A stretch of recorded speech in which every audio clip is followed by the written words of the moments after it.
Je suis Martin Moujoboer, forgeron coutelier en Bretagne, dans le Morbihan. J'ai un attrait particulier pour la forge avec finesse et précision, donc j'intègre beaucoup d'étapes de forge très précises afin de laisser des surfaces assez brutes sur des pièces en soie fine et raffinée.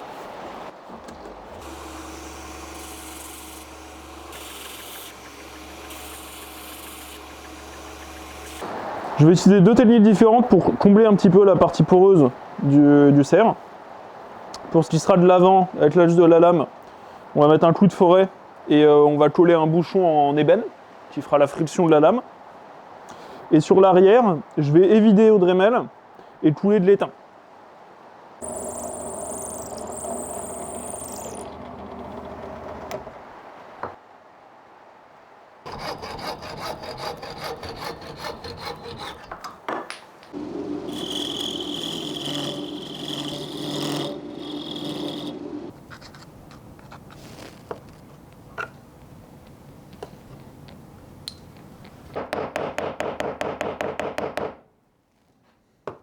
Hop, et c'est bouché.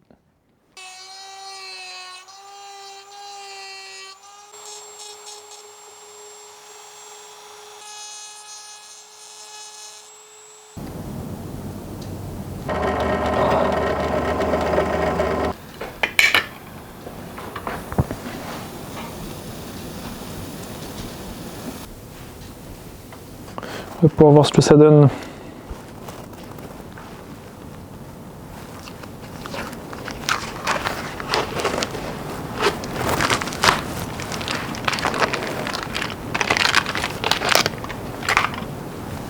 Là, et on a bien rempli.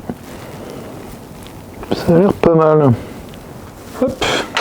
Et la particularité de l'étain, c'est que ça encrasse énormément les bandes abrasives. Donc on y va direct à la râpe à bois.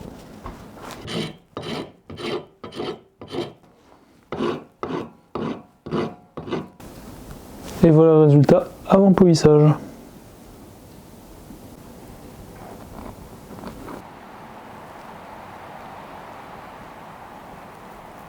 On a fait en sorte d'avoir le trait de repère à la même hauteur partout par rapport à notre référence. Et on va venir faire une fente.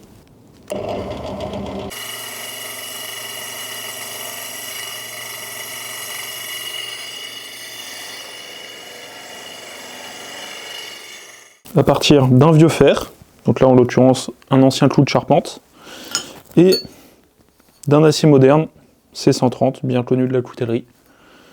Et on va pouvoir étirer ce vieux fer pour qu'il corresponde à cette section. Et on va simplement venir en mettre de chaque côté et souder ça au feu.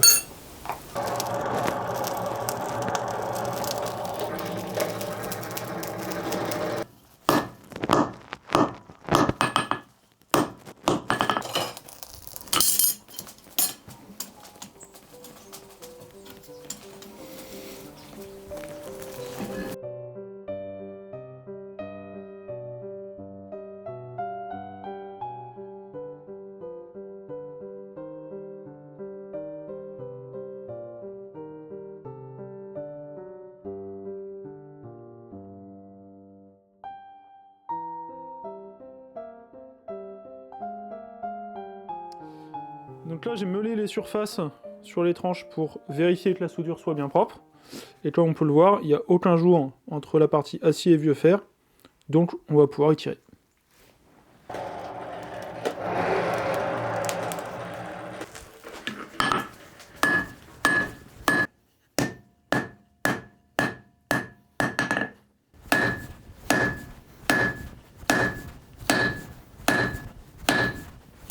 Donc là on prend le temps, au fur et à mesure de l'étirage, de bien vérifier l'état de la surface sur le vieux fer. Donc là on a ce qui arrive souvent, des délaminations. C'est-à-dire que les soudures du vieux fer sont souvent pas très bonnes. En fait c'est un peu le paradoxe du vieux fer, plus il a de défauts, plus il va être beau une fois mis en place. Mais là on a des délaminations qui sont trop grosses, donc tu es obligé de retirer une partie. C'est un peu dommage, mais c'est le jeu. Donc du coup je vais prendre la partie qui nous intéresse.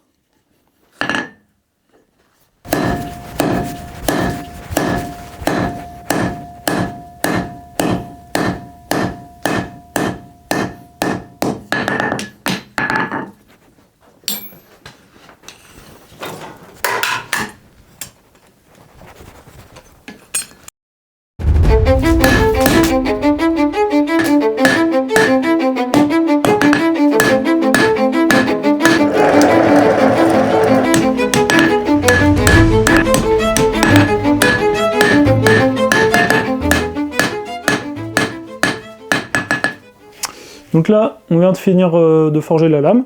Ça paraît extrêmement large par rapport aux manches. Mais ça, c'est parce qu'on est sur un acier sandwich. Et quand on forge, les sandwichs ont toujours tendance à être beaucoup moins centrés. C'est-à-dire que l'acier dur va déborder plus sur un côté que l'autre sur les côtés. Et le fait d'après-forge raboter quelques millimètres sur le tranchant et sur le dos, ça paraît un acier dur qui va être bien plus centré sur la lame finale. Donc c'est un peu spécifique à ces aciers-là de laisser beaucoup de marge en largeur pour ne pas avoir de soucis. J'ai particulièrement à cœur d'utiliser des outils simples et anciens. Donc ça passe par un simple marteau pour la forge ou les limes pour l'ajustage. Donc j'ai très peu de machines modernes en soi. Donc je travaille avec forcément des ponceuses, des machines à moteur, mais toujours des outils assez simples, et tout ce qui est vraiment de l'ordre du calibrage, de l'ajustage, ça reste avec des outils assez rudimentaires pour garder vraiment une patte ancienne.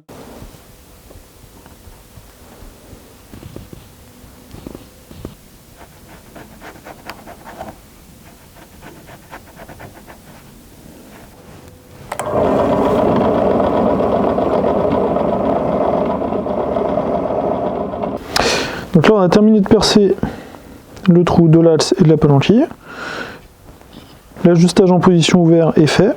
Donc là on va pouvoir estimer qu'est-ce qu'on va pouvoir faire rentrer dans ce manche et commencer la mise en forme de la lame et le réglage en position fermée.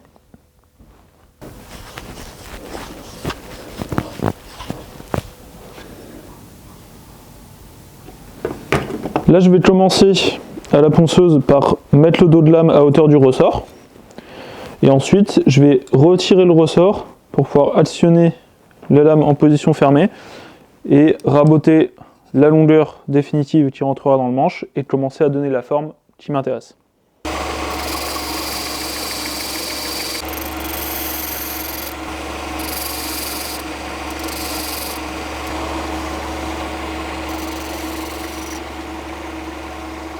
Donc là, on a déjà une silhouette proche du définitif, bien plus cohérente, bien plus sympa.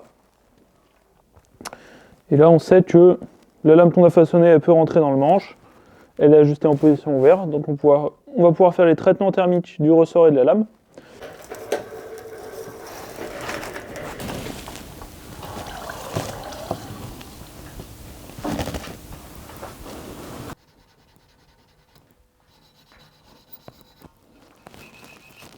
Donc là après trempe, j'ai renettoyé les surfaces de la mécanique qui avait été un petit peu encrassée par l'huile et la chauffe de la trempe. Et on va pouvoir monter le couteau et tester la mécanique.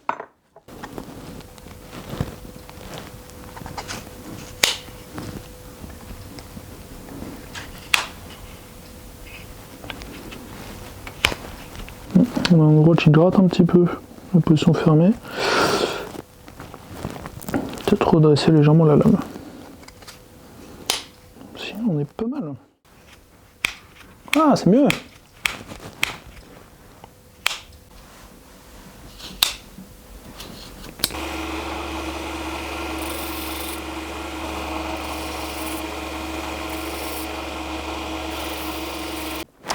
Donc là, la mécanique fonctionne. On a bien dégrossi la forme. Je vais finir un petit peu la forme de l'avant. Là, elle est quasiment nickel, mais je vais vraiment bien la rectifier. Et ensuite, on va pouvoir faire les moutures et le polissage de toutes les pièces.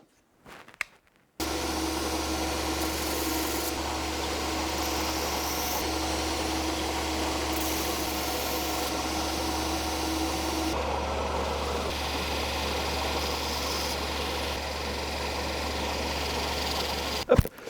Là, j'ai fini le travail à la bande, donc on va passer la frotte à polir sur le dos de lame. Ensuite, je vais détacher la lame et le ressort pour les passer individuellement à la frotte et on fera les finitions du manche.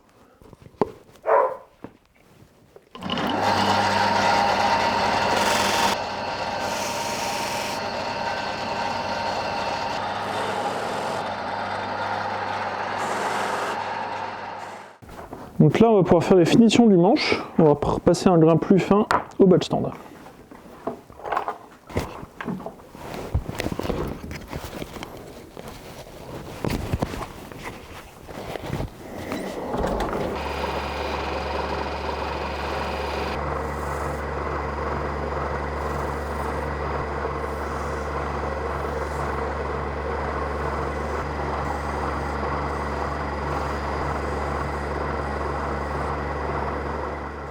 Donc là, on prend le temps un petit peu à la main de casser les dernières petites arêtes.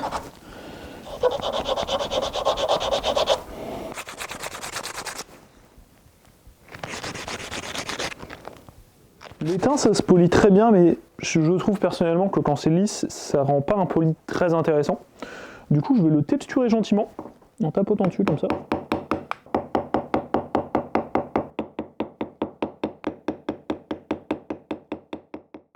Et là, on va préparer la lame pour la révélation.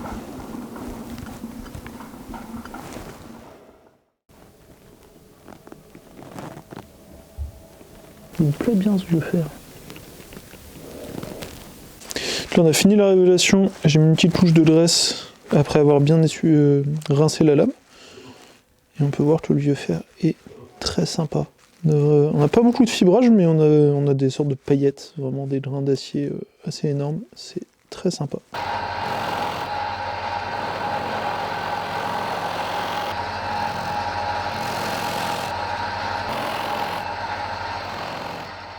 Ça donne vraiment une bonne brillance au bois de serre. Ça a pu enlever vraiment la majorité de toutes les petites imperfections qui étaient incrustées dedans. Et une bonne brillance sur les parties claires.